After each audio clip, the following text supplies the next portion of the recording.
severamente dilatada, es masiva. La insuficiencia valvular está relacionada al compromiso del endocardio, ¿no? Y frecuentemente a la insuficiencia mitral y tricuspidia. Entonces, generalmente ves una insuficiencia mitrales y tricuspidias moderadas, ¿no? Y raramente severas.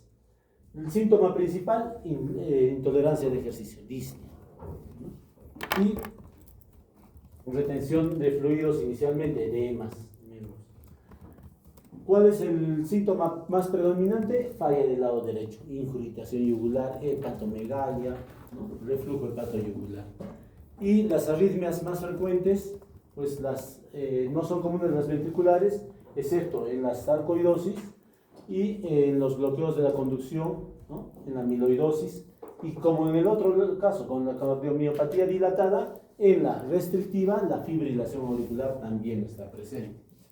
Y por último,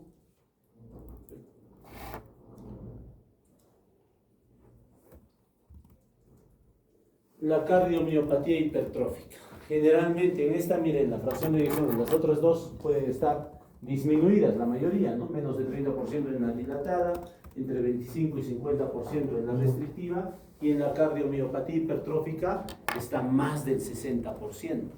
O sea, tiene buena contractibilidad, pero el ventrículo izquierdo no está dilatado. Hemos dicho que en el ventrículo izquierdo, en la cardiomiopatía dilatada, está más de 60. En la restrictiva puede estar un poquito más o menos, pero en la hipertrófica está del tamaño normal o incluso disminuida, ¿no? La función de la aurícula izquierda está dilatada y está relacionado a lo anormal de la patología.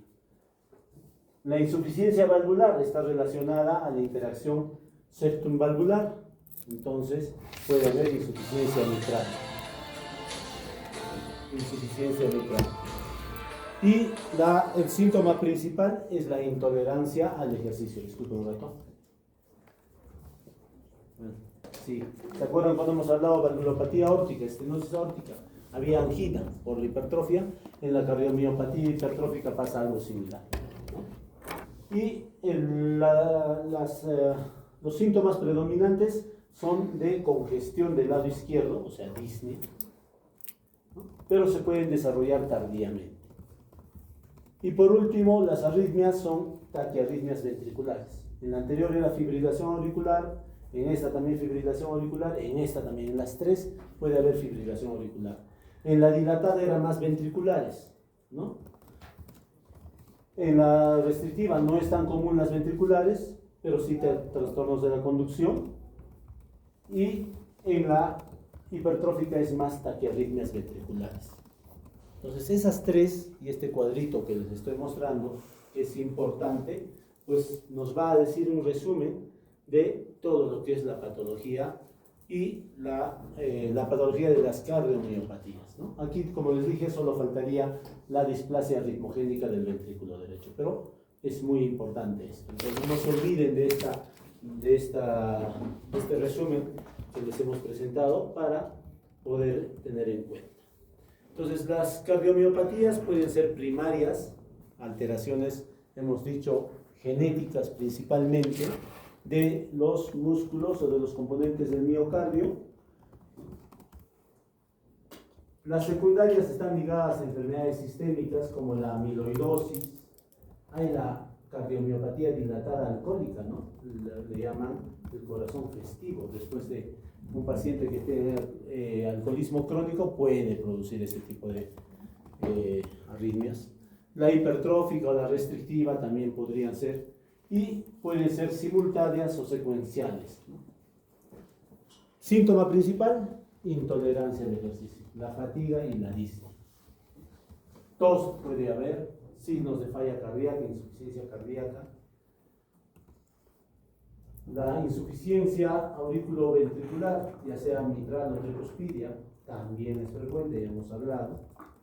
El dolor torácico, más en la cardiomiopatía hipertrófica. Arritmias supraventriculares en cualquiera y ventriculares más en la dilatada y en la hipertrófica. Eventos embólicos más en la dilatada. Pero si hace fibrilación auricular, en cualquiera de los tres puede producir fenómenos embólicos. La evaluación clínica de la miocardiopatía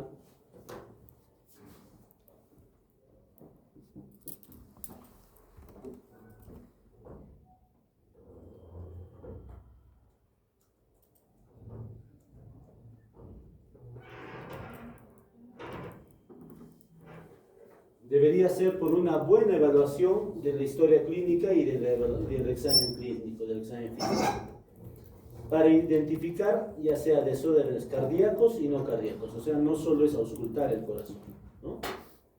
Siempre hay que tomar una historia familiar detallada de falla cardíaca, cuántos han tenido en la familia o no, de cardiomiopatías, de muerte súbita. Hay una paciente que le van a hacer una intervención en Lima, que toda su familia ha muerto, sus 3 hermanitos han muerto a los 15, 16 años, súbitamente, mientras dormía. Y eso es importante, porque cuando se le hizo el estudio, ya tiene 15 años, estaba asustada, se vio que es una cardiomiopatía genética. Hay que buscar antecedentes de miopatías esqueléticas, ¿no? De desórdenes de conducción, de arritmias cardíacas en la familia, de taquiarritmias, de muerte súbita, como ya les he dicho. Eso es importante, ¿no? Porque si han muerto jóvenes, debe tener alguna alteración genética, se hace un estudio genético y se ve si este paciente tiene una posibilidad de poner desfibrilador implantable para las arritmias severas, como fibrilación ventricular, taquicardia ventricular o trasplante cardíaco. Historia del consumo de bebidas alcohólicas, de uso de drogas ilícitas, como ya hemos mencionado, de terapias como la quimioterapia y la radioterapia. A ver, un rato, chicos.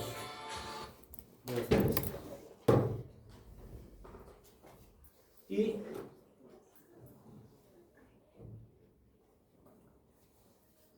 ver cómo está la habilidad de desarrollar actividades de rutina, su clase funcional. Si es clase funcional 1, estamos tranquilos, ¿no? Ver el estado de su del volumen, ¿no? Puede estar con edemas, ¿sí? Retención. Ver la presión sanguínea y si hay ortostatismo, ¿no? Le tomas la presión sentado o echado y luego le tomas 3 minutos parado y ves si ha caído la presión más de 20 milímetros de mercurio, entonces ahí tiene ortostatismo, ¿no? Ves el índice de masa corporal, le solicitas un electrocardiograma para ver si hay dilatación e hipertrofia, pides una radiografía de tórax, una ecocardiografía de Doppler color, una resonancia magnética, que es importantísimo últimamente, la cardioresonancia, ¿no? La resonancia del corazón, en la cual vas a ver inflamación. Pides electrolitos séricos como sodio, potasio, calcio, magnesio, test de tolerancia a la glucosa, especialmente en los de pacientes, y hemoglobina glicosilada en los diabéticos,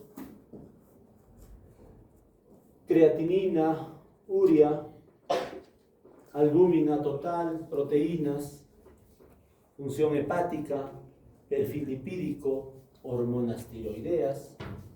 Entonces le haces casi todo lo que siempre pedimos a los demás pacientes. Examen de orina, hierro sérico, saturación de transferrina. Vuestras compañeras hicieron una tesis muy bonita sobre la saturación de transferrina y la ferritina en pacientes con falla cardíaca. Isoformas de la tricreatinquinasa y troponinas, ¿no? Troponinas, para ver si están con lesión. Y un hemograma, hemoglobina, hematocrito, que eso es lo más importante.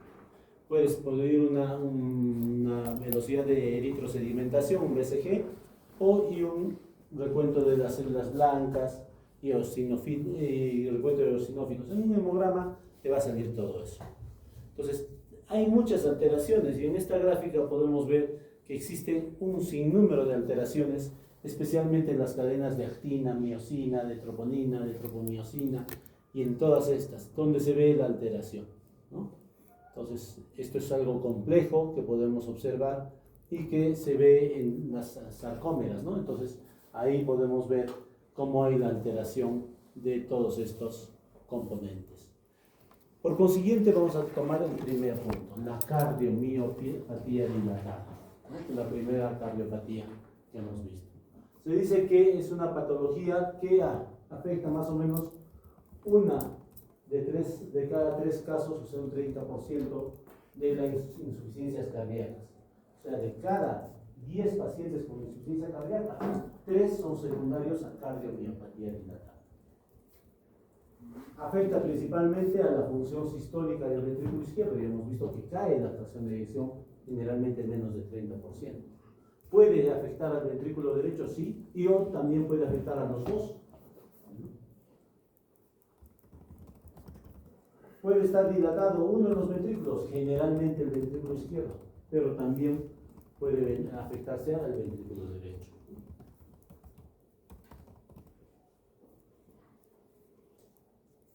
La cardiopatía congestiva de la insuficiencia cardíaca sobreviene cuando hay una remodelación, ¿no? Y esto puede presentarse en meses o años y hace por una insuficiencia mitral. Entonces, yo tengo un paciente, por ejemplo, que se le descubrió porque tenía un poquito de descompensación, arritmias, palpitaciones. Le hicimos una ecografía, paciente de 48 años de edad, o 38 años de edad, y tenía una fracción de eyección de 25%. Y no estaba sintomático.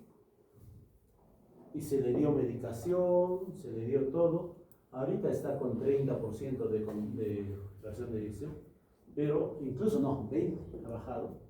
Y ahora está para trasplante, lo hemos mandado allí. Pero ese es un paciente que está asintomático. Tú lo ves, es un ingeniero que está asintomático. Pues al principio pensamos que era por alcohol, porque se había dado unos 3, 5 días de jarana, juerga, pero hasta ahora ya pasó 5 años y no mejora la razón de eso. Las cardiomiopatías también pueden tener antecedentes familiares, pueden ser infecciosas como el Chagas, hemos hablado del Chagas, pueden ser tóxicas por drogas, por alcohol, metabólicas en algunas patologías que hemos mencionado. Se presentan los síntomas más comunes en la tercera o cuarta década de vida, como en este paciente, 38 años. Y hay formas reversibles, por ejemplo, las cardiopatías dilatadas por alcohólicas. Si dejan entonces de consumir bebidas alcohólicas, puede volver a su fracción de eyección normal.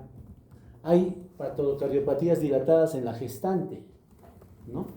Y a estas, después del embarazo, podría volver a su fracción de eyección normal. Hay por patología tiroidea, los hipertiroideos que hacen taquicardiomiopatía, hacen arritmias severas y después se dilata el corazón. Las taquicardias crónicas, las taquicardiomiopatías, ahí va, y el abuso de drogas como la cocaína. Entonces, ¿dónde se presentan las alteraciones? Pues a nivel de las actinas, de las miosinas, de las cadenas pesadas de las tropomiosinas, ¿no? De las troponinas, tanto en la T, la troponina I, la laminina, la troponina C, la distrofina o alteraciones en las mitocondrias. Entonces, estábamos hablando de alteraciones microcelulares. Y miren cómo puede ser una cardiopatía dilatada. Me parece un balón, ¿no? Hemos dicho que el ventrículo izquierdo normalmente tiene la forma de bala, ¿no? Una forma no ovoidea, sino una forma alargada, ¿no?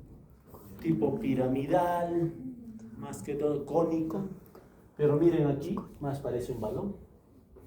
Y esto es una remodelación excéntrica del ventrículo izquierdo. Y esta remodelación excéntrica hace de que haya falla cardíaca. Este es un paciente que murió con cardiomiopatía dilatada, incluso ya tenía un cardiodesfibrilador, ¿no? Que es ahí se ve uno de los cables que está llegando.